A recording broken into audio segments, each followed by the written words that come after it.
Hey everyone, get hype. We have our second episode of our Empowered Life Hacks Talk series on how to roleplay and play a different character throughout your day to make boring things more fun.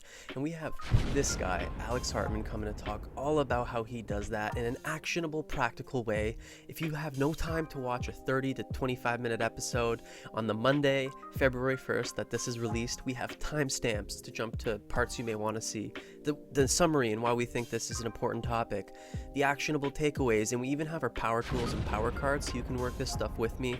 Again, I'll be sharing my progress on a weekly basis. And not only that, folks, remember, every week we build new skills and we remove them or we keep them. First episode was on overcoming instant gratification.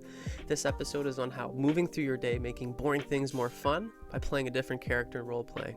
The next episode and the next episode will help us build a cohesive set of skills together.